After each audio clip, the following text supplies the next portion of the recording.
Real Virginia is proudly produced by the Virginia Farm Bureau. For nearly a century, Farm Bureau has been a friend of the farm for all Virginians. Visit our website at vafb.com. Hello everyone, and welcome to Real Virginia, a show about Virginia agriculture and the people who produce the wonderful local products we enjoy, brought to you by the Virginia Farm Bureau. Here's what's coming up on this week's show. We learn what it takes to start a farm. The Yield highlights local farm-to-table creations, and the story of how this women's soccer player is using agriculture to improve athlete safety. Home will always be Virginia, between the Blue Ridge and Chesapeake Bay, Atlantic to Appalachia. Home in my heart always. Welcome back to Real Virginia, everyone. We're coming to you this week from Spruceberry Farm in Cumberland County, where William Raymond and his family raise Christmas trees, pumpkins, and small fruits. Starting a farm is no minor feat, and Mike Voyak unpacks what it takes to get growing. We've all been there, driving down a rural road, seeing a wide open cornfield or a herd of cows, and thought, what would it be like to own a farm? Well, if you have ever wanted to make that dream a reality, we have some tips, advice, and resources available to help you get on your way. Throughout the Commonwealth, there are a plethora of services and resources to assist first-time farmers get their operations up and going, such as Virginia Cooperative Extension, Virginia Department of Agriculture and Consumer Services, and the Virginia Beginning Farmer and Rancher Coalition Program. However, your first step should be to narrow down what type of farm you want to start, as William Crutchfield of the Virginia State University Small Farm Outreach Program explained to us. Well, if I woke up tomorrow morning and I wanted to start a farm, the first thing I think to come to mind is what type of farm I want to start. And then I would look for resources that are available to me. And one of those resources would be to reach out to the Small Farm Outreach Program here at Virginia State University, where we help small farmers make big impact. We provide technical and financial assistance to help small farmers become sustainable throughout their career if they want to be a farm. But the first thing I think I do is make sure I've found the type of farming that I want to do. There's so many variations today, and not everybody is suited to be a livestock farmer or a produce farmer. You got to figure out what's the best path for you and your operation. Your biggest advocate on this agricultural adventure will be an extension agent who can help answer all your questions when it comes to local farming. Biggest question that I get all the time is, hi, my name is so-and-so, and I just bought a piece of land in Cumberland, and I would love for you to come out and take a look at it and tell me what I can do with it. And if you're familiar with agriculture in any stance, especially in Virginia because of our location, you can do any number of things. So when I go out there, preliminary, when I'm on the phone with them, I ask them, when I come out, when we schedule our visit, give me some ideas of where you want to go, because that's the only way I'm going to be able to help you. I mean, I can come out and tell you every single possible thing that you could do in agriculture in Virginia, but you're going to need to narrow it down yourself. Before you put any infrastructure in, going in and doing your research, like I said, coming up with a plan, having that idea, calling your local county offices if you don't even know where to start, and just say, hey, listen, I bought some farmland and I want to do this, this, and this. Can you tell me what I need to do? And even if that comes down to zoning or any type of rules or regulations that they have around farming in the county, it is super, super helpful to reach out to your local people first. Another major aspect of a farm is understanding that this will be a labor of love. It's a 24-hour, 7-day-a-week operation, regardless of what type of farming that you're doing. It's going to be hard work. So if you're not used to backbreaking labor, might not be something that you want to get into. Along with the extension agents, your fellow farmers will be your greatest allies. As first-generation Christmas tree farmer William Raymond of Spruceberry Farm discovered. If you have an interest in farming, any type of farming, I would say the first thing to do is to find someone that's doing it well. Go to them and ask them to be your mentor. Having a mentor in farming is probably the most profitable thing that you'll ever do, other than contacting your extension agent and understanding what type of products you want to produce. Farming is a business, and finances play a major role throughout this endeavor.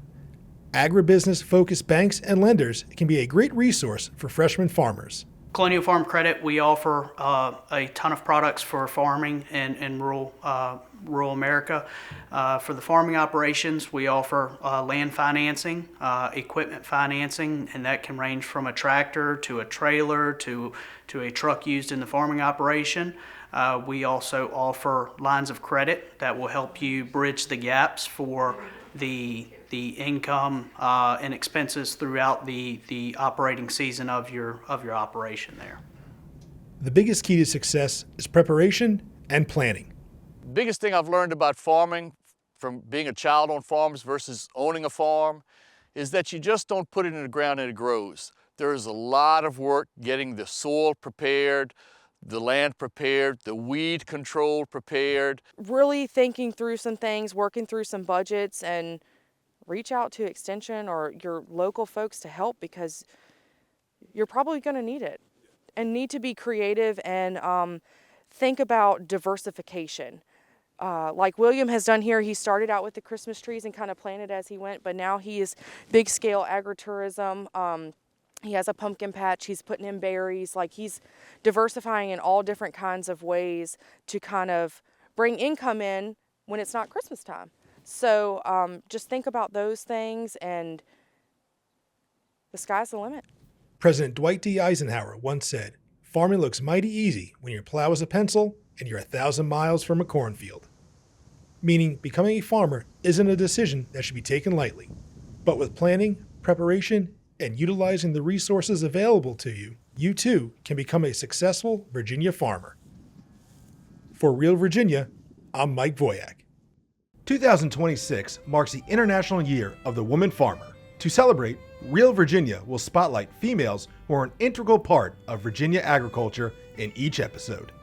Meet Dr. Dixie Watts Staunton, a Virginia farmer from Lunenburg County turned nationally recognized agricultural education teacher. Dr. Dalton has a PhD in economics and has inspired generations of students at Virginia Tech and Southside Virginia Community College, building programs that strengthen rural communities and empower future farmers.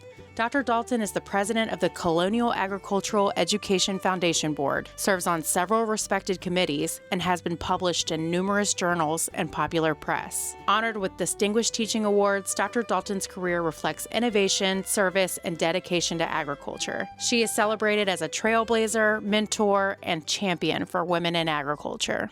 Virginia farms raise an incredible diversity of products. New this year, the yield highlights the connection of farmers' harvest with local businesses. Join us to see how a one-of-a-kind nectarine became the star of a Staunton restaurant's dessert.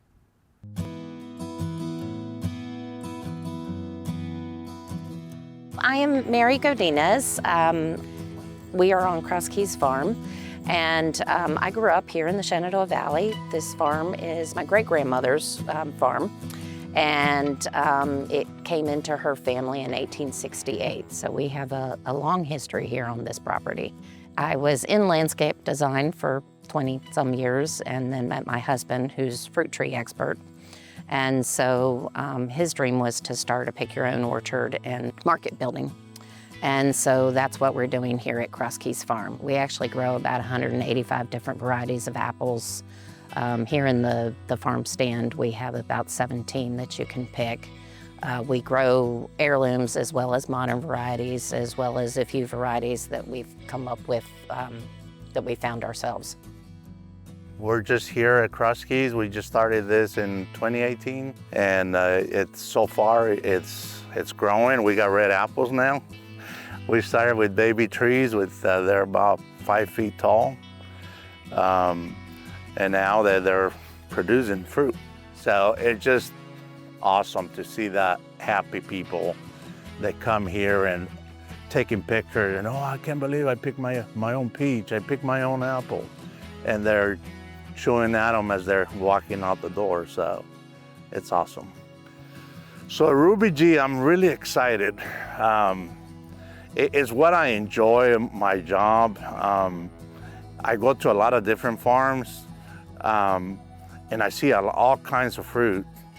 And but this Ruby G, I found it on a donut peach tree, and it had just one little twig that had two unique nectarines. And I'm like, man, that's something. That's got to be something. So I took that little twig and grafted it and made several trees, and it came true. It's a nectarine, not a peach. And so it's really exciting when you find something like that, and you know you got your name behind it. And we got customers that they're really excited about it. So we're hoping it's gonna do good for us. I love being able to pick your own fruit and vegetables that you grew. There's something absolutely magical that I've never been able to describe, that when you grew that vegetable and grew that fruit and then take it from the tree and directly to the table, it does something in your soul that doesn't happen when you get something from a grocery store. Food really should feed more than just your stomach and more than your body. It really should feed your soul, it should feed your spirit. My name is Ian Bowden. I'm the chef owner of Maude and the Bear and Shack Restaurant in Staunton, Virginia. So I've been working with Mary now for, I want to say almost 10 years. She's amazing. Her and Raul are amazing people that grow amazing product. I mean, there's just no way around it. And they get to introduce us to so many new varieties and species of different apples, and those Ruby G's, man. I mean, that's theirs, right? Like they're all in, and so there's a real symbiosis in that with us. Whereas I'm the same. I'm all in. I'm here for my guests. I'm here for my producers. My producers come first, my staff comes second, and third is the guest. And that's the way it is, based off of those relationships. I mean, that's why we are who we are. The Ruby G's are pretty unique. They're pretty phenomenal. And a very unpopular opinion, nectarines are better than peaches. I don't care what anybody says. I think they have a better acid-sweet balance, and I also think that they're much more consistent. So you're more likely to get a delicious nectarine than you are a delicious peach. When she brought those Ruby G's to us, I guess last year, we're always trying to figure out new desserts. I'm not a pastry chef. Put that out front, I'm not a pastry chef. So we're always trying to figure out things that we can execute at a high level, that are appealing to the eye as the palate, and roasting whole fruit is one of those things that's kind of fun. We have a wood-fired oven here too, so roasting whole fruit in a wood-fired oven is kind of neat. You get a little smoke, you get a little char. It's delicious. So yeah, it was just a conversation. It's like, hey, these are delicious. They're a little firmer than most nectarines. We all love nectarines. What happens if we just roast them whole? So we roasted them whole to taste them, and it's like, okay, well, what if we bathe them in caramel? We use a good bit of dairy, and we produce a good bit of whey from that, so our caramel turned into a whey caramel. So basically, instead of using water, you double the amount of liquid and use whey, and make your caramel the same way. So it's sugar and whey, and you cook it down until the sugar caramelizes, and then you add butter and cream to it, and it turns into your sauce. So we bathed it in that, and it's like, okay, well, what else do we have right now? Well, the mushroom that we all love, that instantly reminds most people of apricots, are chanterelle mushrooms, and chanterelles are abundant here. And we have people bringing us local chanterelles all the time. So we made a chanterelle ice cream. So it's got that apricot-esque aroma to it. Flavor-wise, it's super earthy. It plays off the caramel really well from the earthiness and the bitterness from the caramel. The sweet and the mushroom go very well together. So it just kind of all tied together. And then the last thing we added was hazelnuts. So we grate hazelnuts over the whole thing. And once again, it plays off the fruit, it plays off the mushroom, and it plays off the caramel.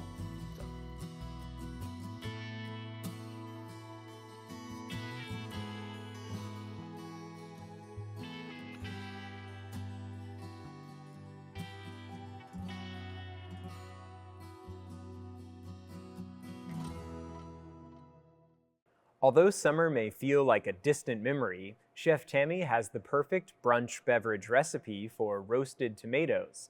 Learn how to use them in smoked Bloody Marys in the heart of the home.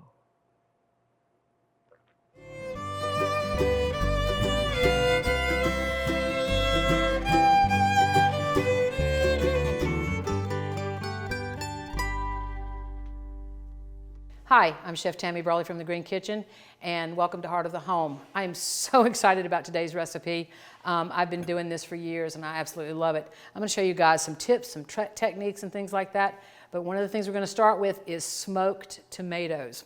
I was at a farmer's market many, many years ago, walked by this guy selling produce, and I was like, what does that smell?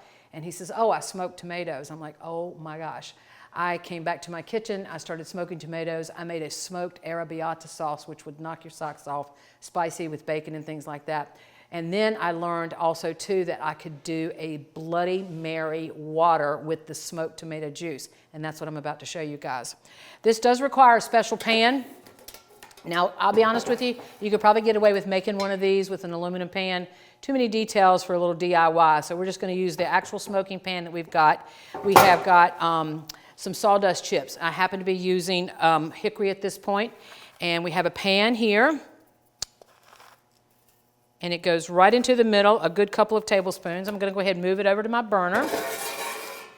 And notice that this is definitely sawdust. These are not your big chips of wood like you would put on your outdoor grills. Definitely sawdust into the middle of the pan on the bottom. No liquid whatsoever, no oil, no water, anything of the sort. And then we have a drip tray here. And I'm going to reach off camera and grab my nonstick spray. You want to spray the rack. This is going to go on top of those sawdust chips. And it's at this point that you decide, what am I going to be smoking? I do a smoked salmon that would knock your socks off. But today is going to be tomatoes. Now, I also am going to recommend that you do the smaller tomatoes. These are Camparis. You could get away with Romas. But what you want to keep in mind is that there's a lid that's going to go on this pan. So you don't want your really large tomatoes. I am not going to peel them. I am not going to take the cores off. And you'll understand why when you see when they come out. So we're going to place our tomatoes core down in our pan.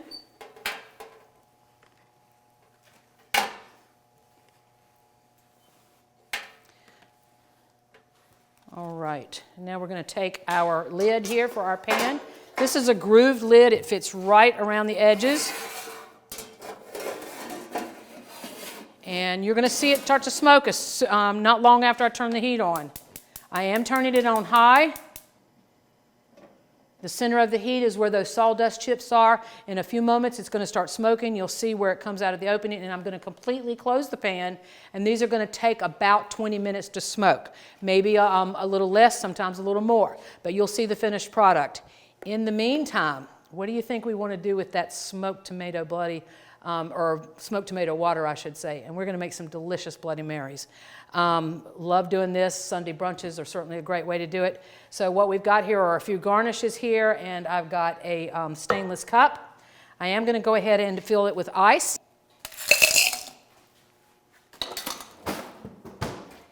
And now we're going to come back and we're going to add, a standard cocktail recipe is usually 2 ounces of liquor or so.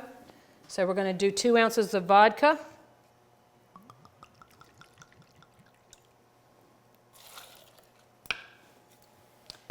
We're going to do 2 parts of a Bloody Mary mix. And this already has some spices and things added to it, but we're going to garnish it even further. So we're going to add the Bloody Mary mix. Now we're going to add, this is what your tomato water is going to look like once we finish the tomatoes, and you'll see that. 1 part of the smoked tomato broth mix. And now we can stir that up a little bit. Now, what are your favorite garnishes for a Bloody Mary? I'm going to show you mine. We want to add a little bit more horseradish, because I like everything spicy.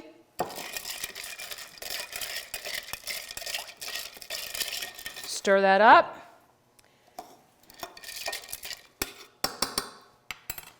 And then we're going to strain it into our other glass of ice. I believe the recipe I gave you says you use the cocktail shaker. I'll be honest with you, I don't have a cocktail shaker that has a lid, so I'm just going to use one with a strainer. I'm going to pour it right over our ice here.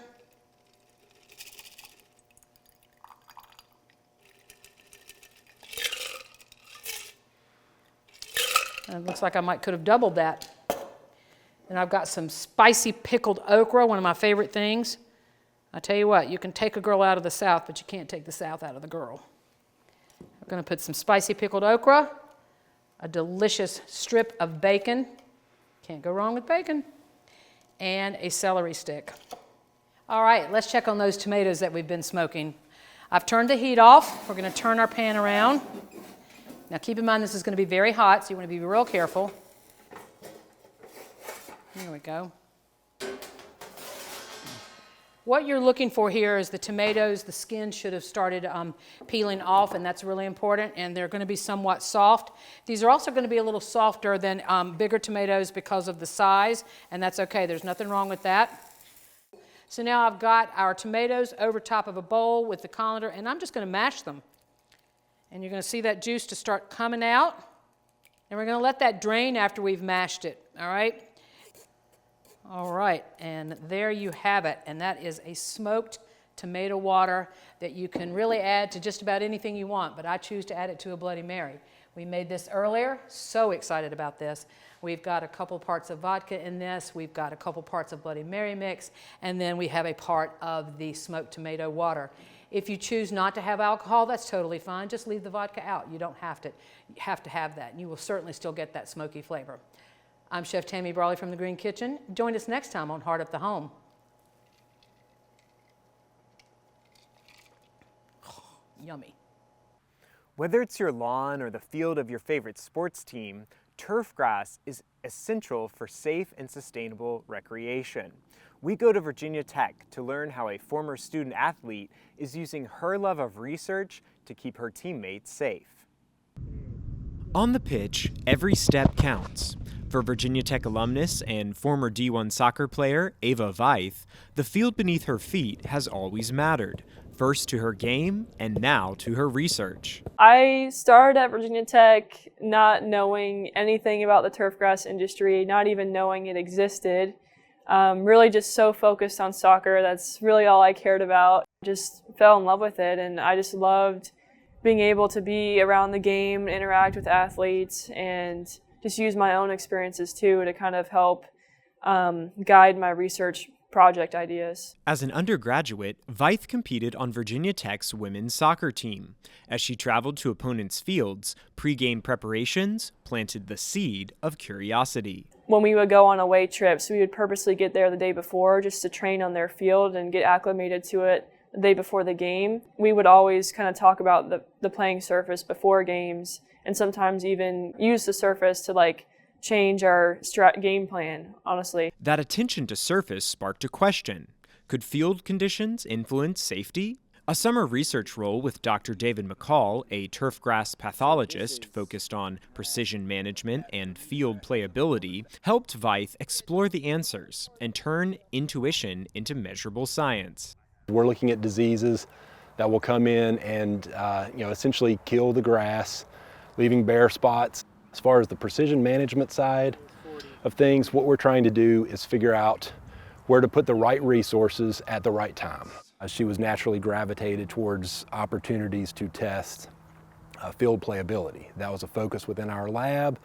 It seemed like the natural fit, and she really kind of jumped into that role and absolutely took over and just did a tremendous job with that research. Veith's master's focused on how within-field variability affects athletes' safety and performance. She studied common turfgrass stressors like spring dead spot and winter kill, and then brought athletes onto 4 contrasting playing surfaces. The idea behind that study, kind of the gap in the literature, is a lot of studies are just looking at natural and synthetic. We really wanted to dive deeper into the variability within both field types, so that's why we included 4 fields. So we had 2 natural and 2 synthetic. And then of both of those surface types, we had a low usage field and a high usage field. So for example, we had our stadium soccer and lacrosse field, and then the rugby practice field. So just 2 different types of surfaces as well. And then we also had 2 separate areas within each of the 4 fields that exhibited the most within field variability. That way we can look at how it specifically impacted the athletes by using those wearable technologies. So what we saw was variability within all fields. Mainly in hardness was the one thing that varied probably the most for this specific study. We saw how it related to the athletes, the impact forces on their lower limbs, as well as their perception of the field. When the data came in, one surface stood out: Virginia Tech's premier Thompson Field, with well-maintained Bermuda grass. Once we started looking at the data, both the survey data as well as our quantifiable data, it really broke out into 3 tiers. The top performing was that high-level natural playing surface where the soccer teams play. After that, we actually had the cluster of both synthetic fields. Both of those performed very similarly, both in perception from the athletes as well as the actual quantifiable numbers that we looked at. The poorest performing was the rec sports natural grass Bermuda grass field that gets overused extensively, always has the traffic on it. Variability within the field that you can't necessarily see with your eye is when injuries happen. So I kind of like to explain it. So if you're running on concrete and then you transition to like mud or something, you can see that with your eye and your body subconsciously adjusts. But when you're running on a field that has variable hardness levels, moisture levels, or whatever, and you can't see that, that's when injuries occur. So with my research, you're really trying to not only quantify this variability, but identify where it is and how we can map it and make better, more selective management practices based on that data. Veith's testing centered on female athletes as they face elevated risk of ACL tears. We had them wear, they actually wore in a vest, it was a unit on their back, and that measured trunk acceleration, so basically what their upper body is doing during movements. And we didn't see any significant differences with that, but that was the kind of the idea behind it, because it had a relationship to their knee angle and like just what their overall body is doing. And McCall says that this type of research has implications for field managers at all levels. Ultimately, what we're trying to do is figure out where the resources need to go so that they can produce the most consistent, most uniform surfaces as possible, so everybody has somewhere safe to play. And for Veith, her journey continues at Penn State as she strives to make the beautiful game safer for her teammates and generations of athletes to come. My teammates are my why. They mean the world to me, and they've been by my side throughout my entire time at Virginia Tech. I think as long as I'm doing research on athletic fields, collecting data, and just being around the game, I'll be happy doing whatever. From the soccer pitch to research plots, Ava Veith shows how agriculture touches every field of play. For Real Virginia, I'm Elijah Griles. We're so glad you could join us to celebrate all the bounty Virginia has to offer. From the kitchen to your home and garden to our beautiful wide open spaces, we're proud to say that this is Real Virginia. For everyone from the Virginia Farm Bureau, thanks for watching. Make it a great week. Home will always be Virginia, between the Blue Ridge and Chesapeake Bay.